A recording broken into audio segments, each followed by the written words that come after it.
Okay. So It's is coming. Jesus. There we are. Can apple cider vinegar improve your health? Can it help you lose weight? We're going to find out the answers to that question and other ones right after this.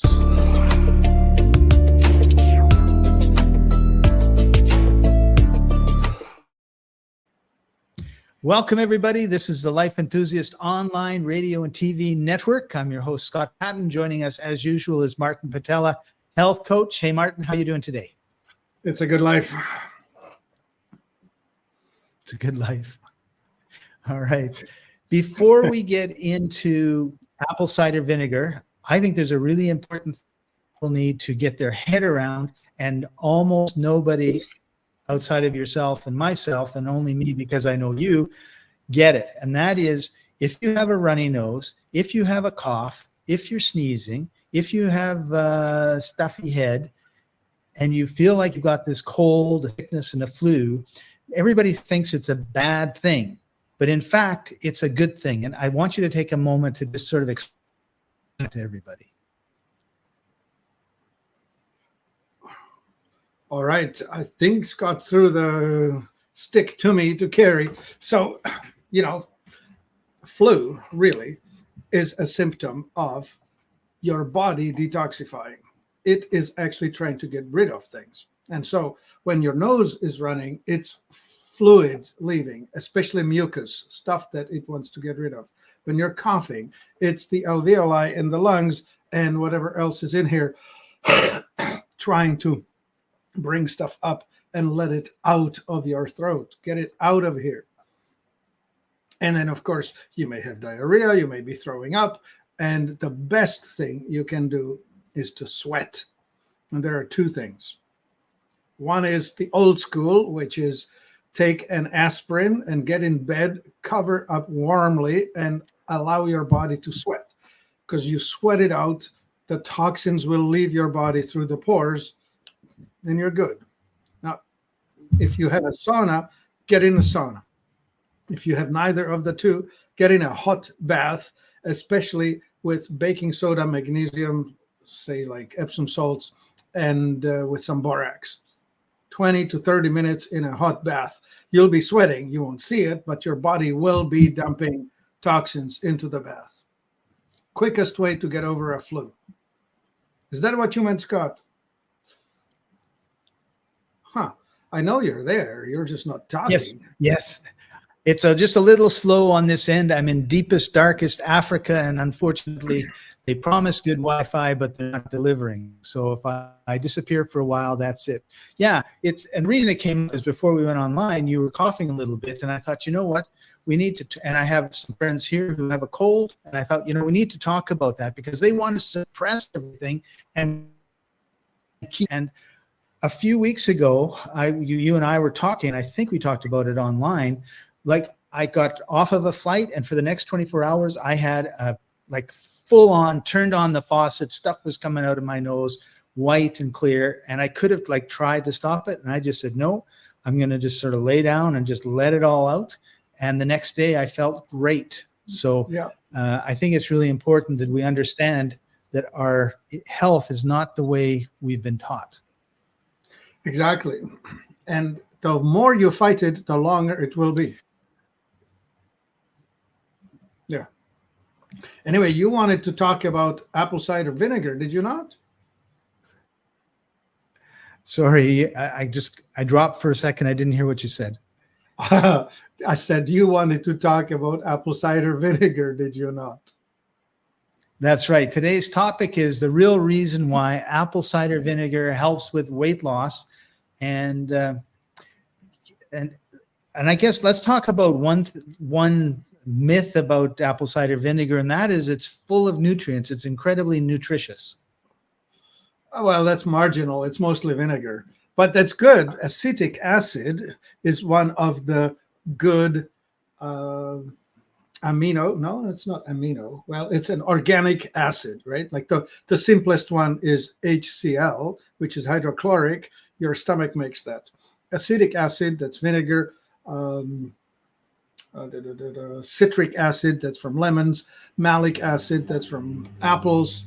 Then there's the simpler ones like propionic, valeric, and butyric. Those are the simple acids that are helping your body manage its pH. And this talk about the flu and coughing and whatever, you hear about taking vitamin C. Well, actually, the common vitamin C is ascorbic acid, which is not really the vitamin C complex as you would find in plants. It's just crystalline ascorbic acid. And you take that, and it has a phenomenal benefit. It acidifies your inner terrain, which is what the cells are really needing to do, to dump toxins. So whether you're going to drink apple cider vinegar or take some butyric acid, as in, like we have a product called tributyrate, that's really cool stuff, helps your body, or you take the ascorbic acid, either way, you'll get relief from congestion in the body. Oh, we're getting questions. Look at that. Hey, Michael. Hey, Michael has been drinking apple cider vinegar from a mother for 15 years. And then he is been drinking it for stomach instead of taking Pepto-Bismol or something silly.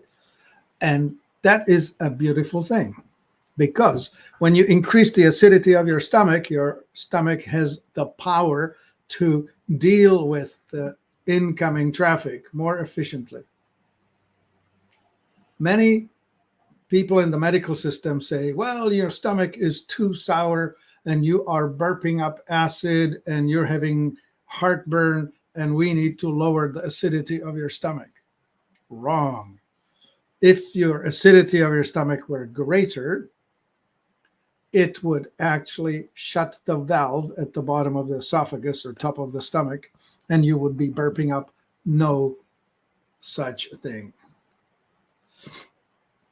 So anyway, that's the important bit about apple cider vinegar or any organic acid.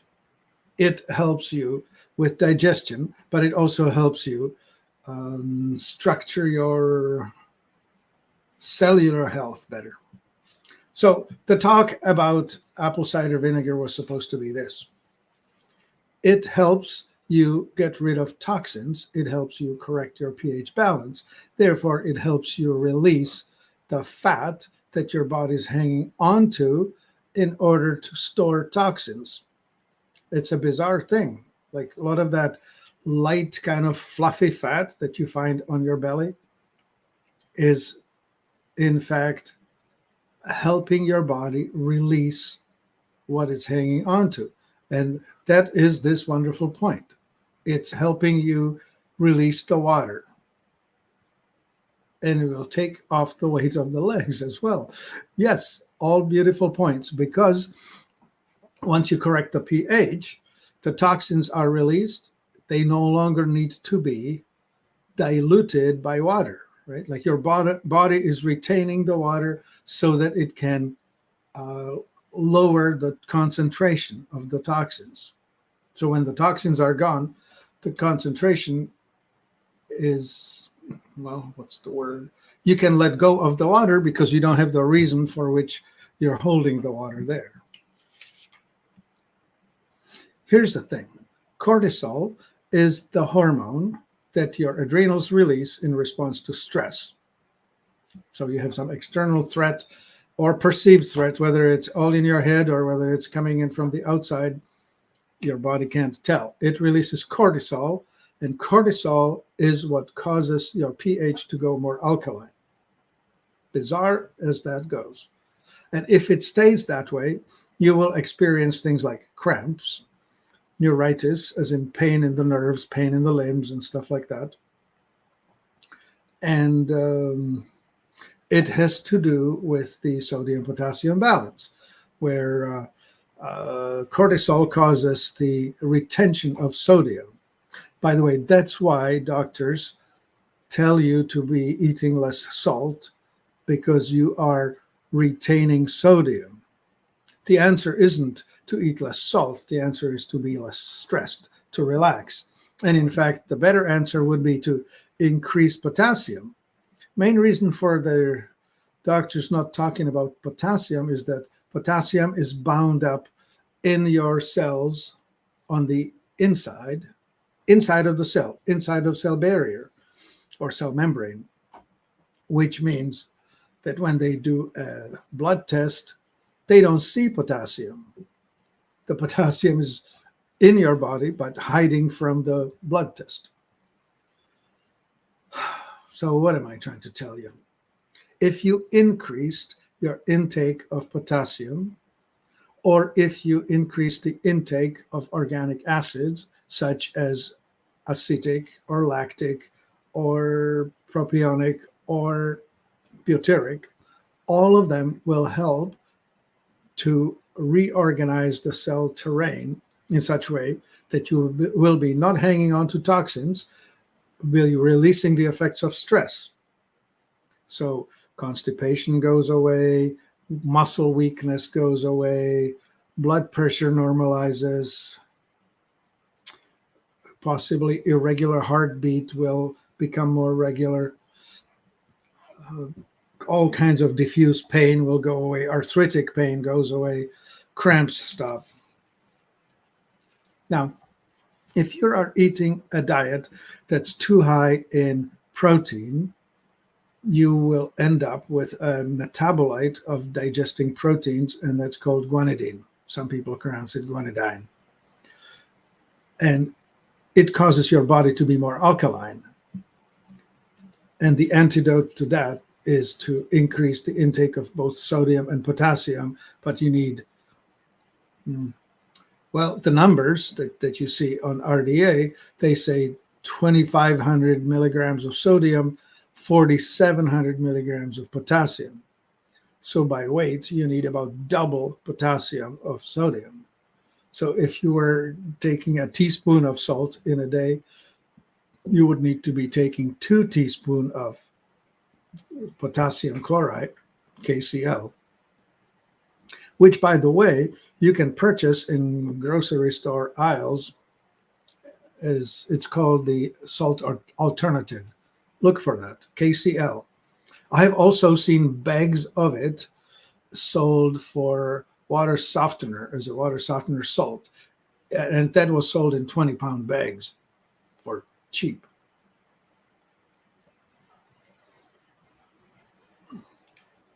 All right, so Stan says, does the apple cider vinegar help relieve gas in the stomach? Well, if you mean burping, the answer is yes. Yeah. Okay, so what else do we know? Well, I guess we should give an instruction.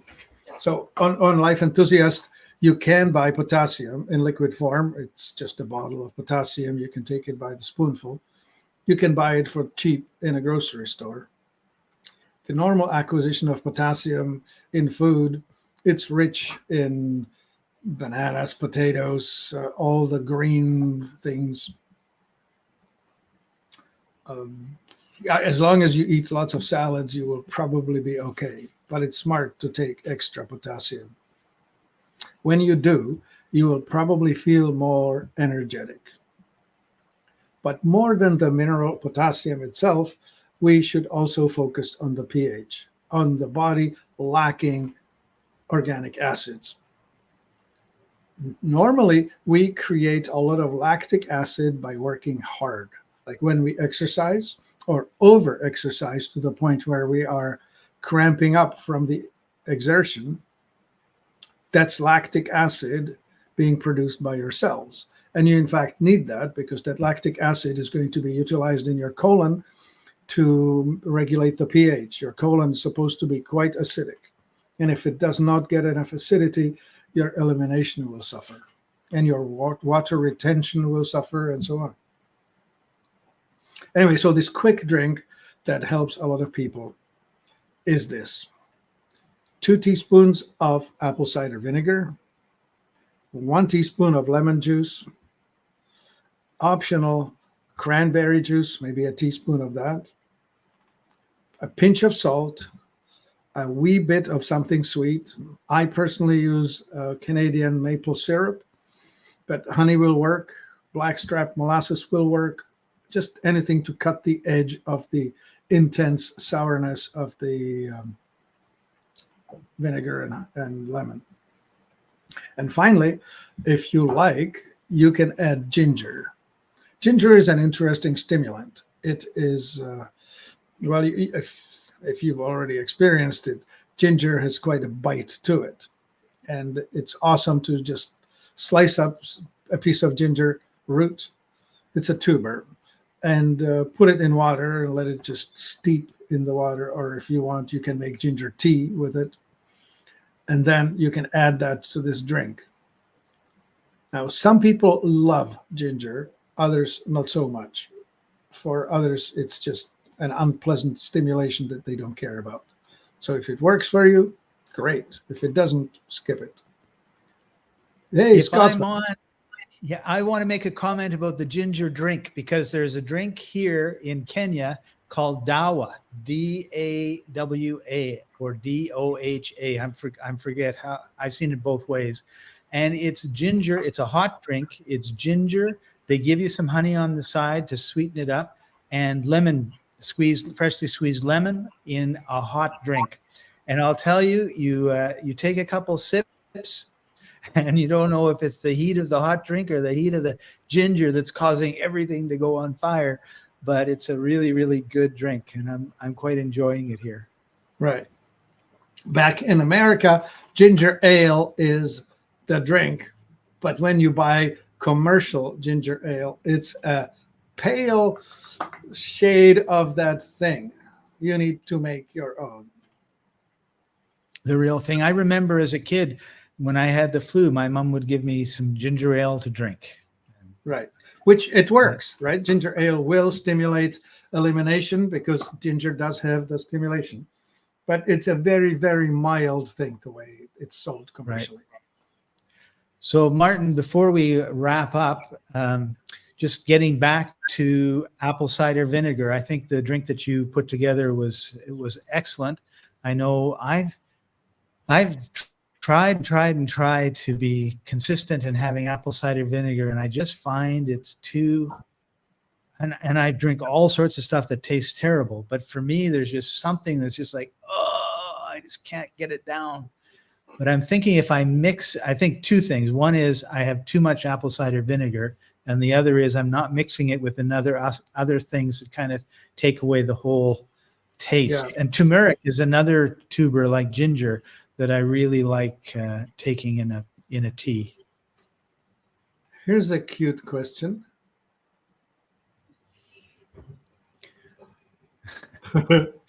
How's your Swahili coming on, Manamuki? I know how to say hello, Jambo. Thank you, Michael. There it is, Jambo. And not much else. Yeah, and Mambo and Jambo, and there's actually a restaurant on the beach here that when the waitress one of the waitresses brings me the bill, she tells me the amount in Swahili, and then she makes me repeat it.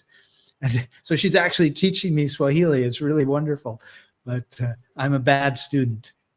Oh, well, I mean, Swahili made it into the general stuff through Disney, Simba for lion, and right. And all the rest of it. Yes, Simba the lion. Yeah, it's a beautiful, beautiful language. When I hear them speaking it, I just think, wow, it's musical, and the popular songs in Swahili are just gorgeous. My sister lived in Kenya for a year in 2005. I can sing that song, but that's it. Thanks, Michael. Yipitambo. Okay, never mind. So, Martin, is there a product that we have at Life Enthusiasts that you would recommend for people because this was really about apple cider and losing weight, that they could take to help them with their weight loss? We don't necessarily need to push people into spending a lot of money. Like if you find yourself with 100 or more pounds overweight and you can handle some stimulation, like you are, for example, drinking coffee or even energy drinks and all of that, I have the right product for you. It is called Power Slim, POWR Slim, SLIM. The Power Slim is put together as a stimulant, appetite suppressant, and superfood. So you are taking things that will nourish you and help you build healthy cells. It will limit your appetite, and it will give you stimulation. So if you don't do well on stimulants like coffee or whatnot, don't do it. So that would be my weight loss push it. Otherwise, just simple acids. I mean, we do sell the tributyrin, which is butyric acid. It has another wonderful reason for being used as a supplement, because it helps create the proper terrain in your small intestine. And we have the straight on potassium for people who do need more of that. I remember I was a tired puppy when I was about 36, 37 years old, 1986. I was 34. And I came upon a potassium drink, potassium supplement. I started drinking it, and all of a sudden, instead of falling asleep after dinner, I was dancing with my kids, and I was doing all kinds of wild stuff, and I didn't need to go to bed until midnight, and just super energized.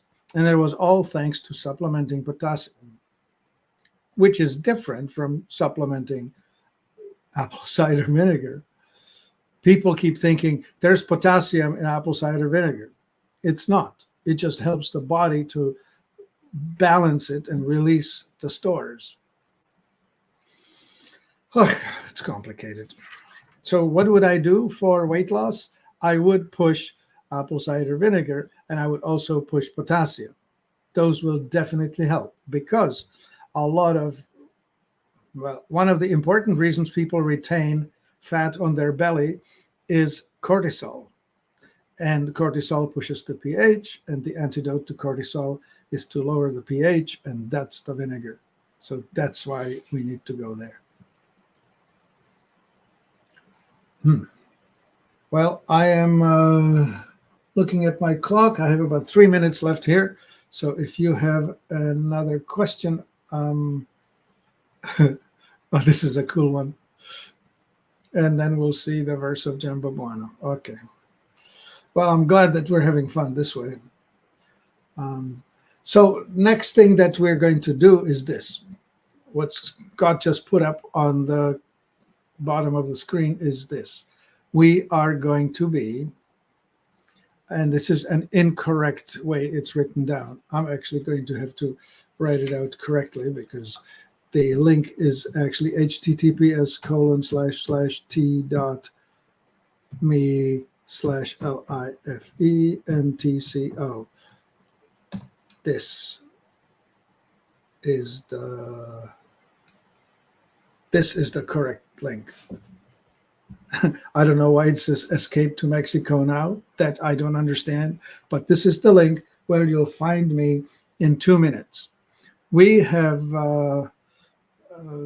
been wanting to support freedom of expression. The First Amendment to the United States Constitution is the ability to speak your mind freely. And that has become a rare thing. I don't know what the trick is with Telegram. The founder of Telegram, Pavel Durov, was just a few days ago arrested in France. He was born in Russia, but he also has a French citizenship. And he landed in France, and as soon as he got out of the airplane, they came and arrested him, and they arrested him for supporting terrible activities, such as people talking with one another privately without government oversight. And they're very upset about it, and they want to sue him on supporting horrible things like abuse of children, abuse of other crimes, whatever they are. Well, he's not the problem. The problems are the criminals. He only provides a free platform for people to be able to converse with one another. Well, we'll see how that goes, right? I certainly would like to offer support to Pavel, and I would like everyone to join us on Telegram, where the freedom of expression is still supported. Here, we don't dare to say certain things because we will end up, what's the word? In a penalty box. Okay, guys, I'm leaving here and I'm going to see you on Telegram. Please join me there. Download the Telegram app, go to telegram.com, download the app from there, and then join me at this channel. Thank you. Thank you for being here today.